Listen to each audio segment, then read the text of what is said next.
and maybe raw fish. In China, it's congee, which is a rice porridge, and it's rarely ever sweet things. It's seasoned with mushrooms or pork.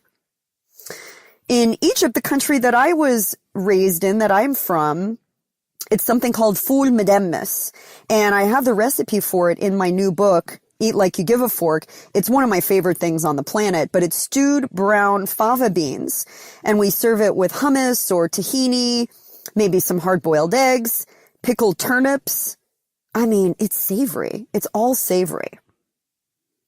In Australia, maybe it's Vegemite on toast.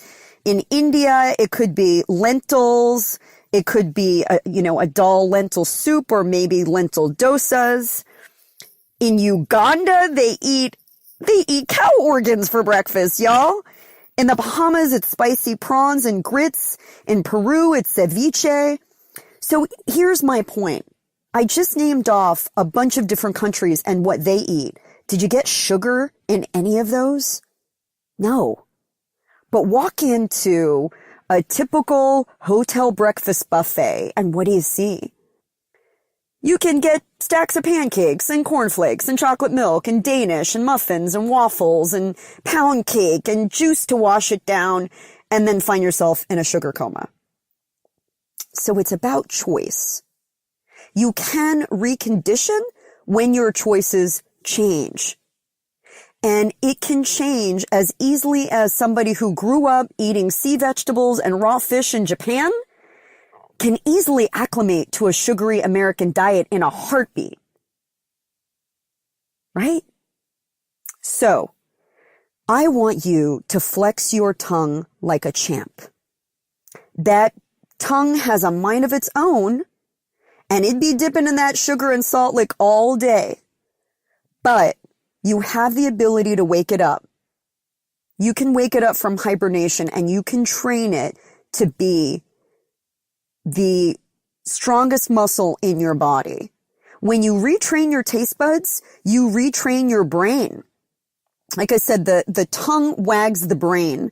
So when you retrain your taste buds, you retrain your brain to actually crave different foods. And you see your plate from a completely different perspective. I mean, imagine picking broccoli and Brussels sprouts over brownies.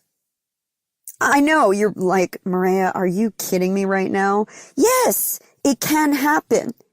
And through my eating plan, you will actually begin to crave, and dare I say even lust after, greens and fermented foods and umami everything. Even if you don't know what umami means right now, I'm going to teach you how to love it. And yes, lust it. So how do you learn how to retrain your taste buds? I want to encourage you to join my free 8-week program, and it's going to walk you through all the steps to do that, starting with the taste bud reset. All you have to do is pre-order my book, which you're going to love anyway. I promise you it's going to be your handbook for life, because we didn't come with an owner's manual, but this might just be your owner's manual for taking care of your body through food. And when you purchase the book on Amazon, you can pre-order it. You'll hold on to your code. And in the show notes right now, I'm going to give you the link to where you can enter your code and join my free 8-week program. My friends, when you liberate your taste buds from craving sugar and craving crap and start craving the things that boost your health and your vitality, your life changes. Your life changes. Your life changes. What you crave is what you become. And like I always say, every bite has the ability to boost your health or hurt your health. But you have to start with the most powerful muscle in your body. And that starts today. Are you with me? Are you down? I hope so. So I hope to see you in the group. Go ahead and pre-order Eat Like You Give a Fork. Enter your code. You'll be automatically entered to get my 8-week program for free. And I will walk you through each step, step by step. But start with the most important step, and that is reconditioning your taste buds.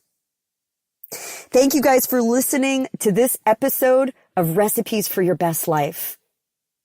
And I hope you've taken a second to subscribe and maybe even write a review. That would mean so much to me. And thank you for spending this time with me today. Hey, thank you so much for listening to this week's episode. I know you have a lot of choices out there of what to listen to, what to watch, so it means a lot to me that you're here with me.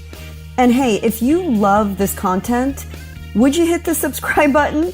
I want you around. I don't want you to just show up for one episode and leave. I want you here, part of the conversation, a seat at this table. And while you're at it, would you share this with your friends and family? And if you take a screenshot and share it on your social media with a hashtag RFYBL for Recipes for Your Best Life, I'll make sure to personally give you a shout out, and you may just be featured right here on the show. So until next time, here's to living deliciously and being the chef of your best life.